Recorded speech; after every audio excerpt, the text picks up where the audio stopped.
Hello everyone, welcome to Sailor School.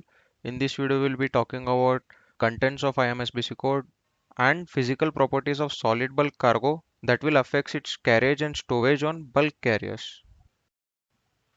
First, let us understand what are the objectives of IMSBC code.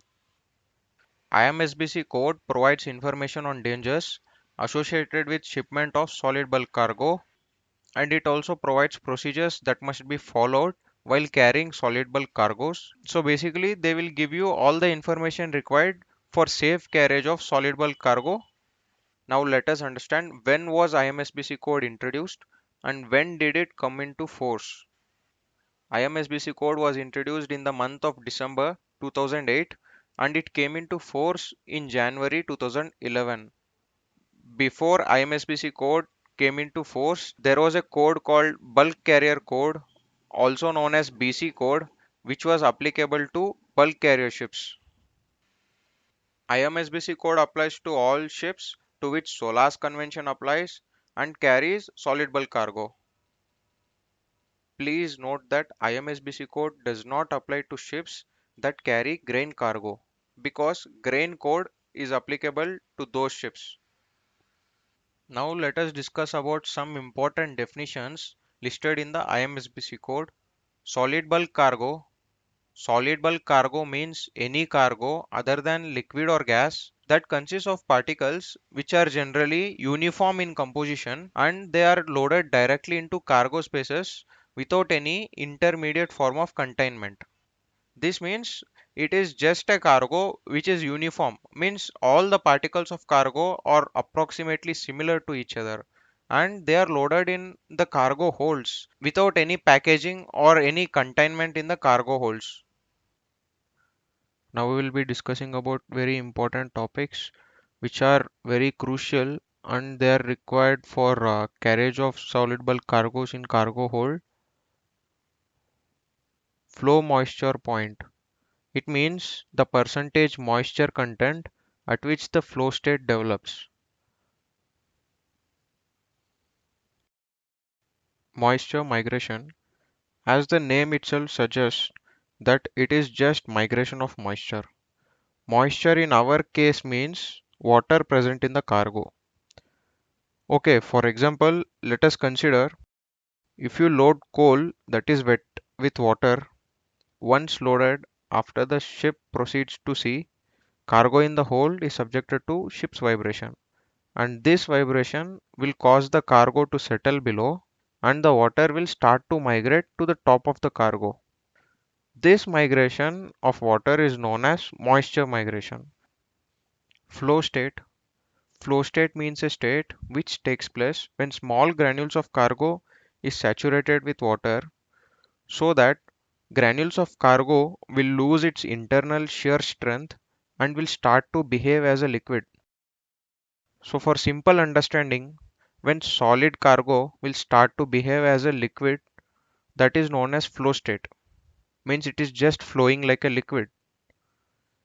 The term internal shear strength is nothing but a property of solid particles to stay as a solid. But when the cargo and the moisture content is influenced by the ship's motion, the shear strength of the solid particles will slowly reduce and later it will be totally lost.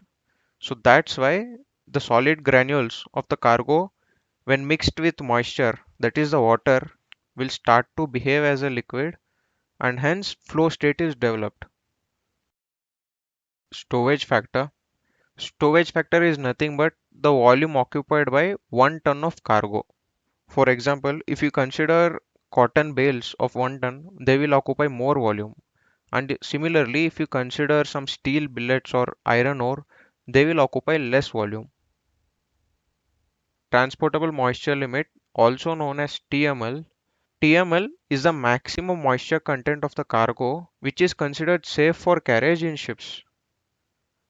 If TML is exceeded, then there are chances that the flow state will develop in the cargo, hence leading to instability of the vessel.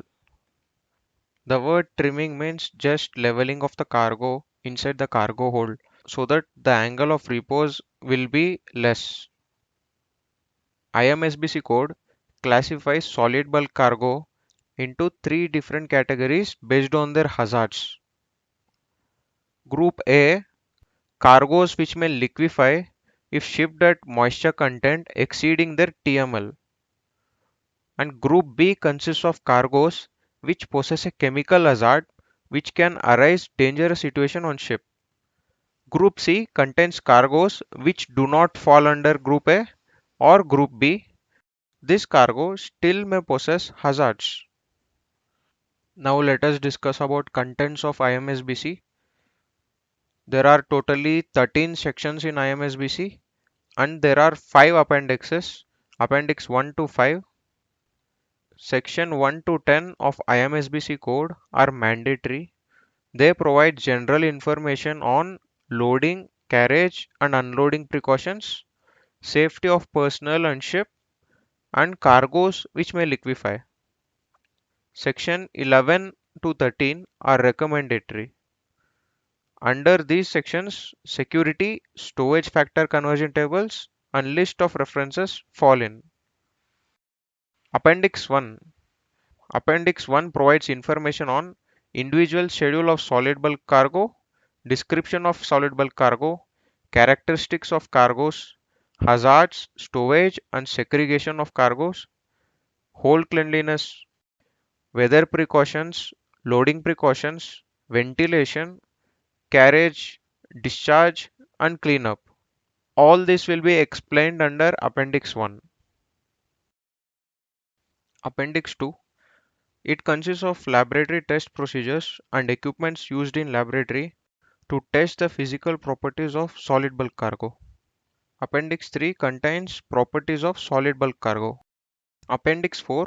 Appendix 4 has alphabetical list of bulk cargo shipping names. Appendix 5 consists of bulk cargo shipping names in three languages: English, Spanish, and French. Preloading requirements of solid bulk cargo. What do you mean by preloading requirements? They are nothing but required information of the cargo before loading it on a ship. Now let us look into that because it is one of the most important topic when it comes to solid bulk cargo. Before loading solid bulk cargo on a ship, the shipper must provide certain information to the master of the vessel. This information must include cargo's physical and chemical properties, correct bulk cargo shipping name, and a declaration which states that the provided information is correct. Document of compliance. Here, document of compliance means we are not referring to the document of compliance that comes under ISM code. Alright, document of compliance in IMSBC code is issued by the flag state. Suppose if the flag state does not issue DOC, then any other recognized organization on behalf of flag state can issue the DOC. Document of compliance certifies that the ship is suitable for carrying solid bulk cargoes.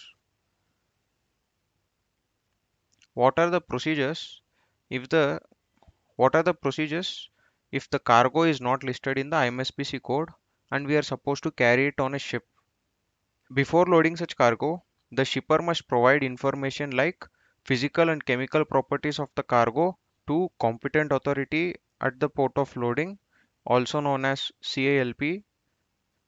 On basis of this, CALP has authority to accept or decline the cargo for further shipment.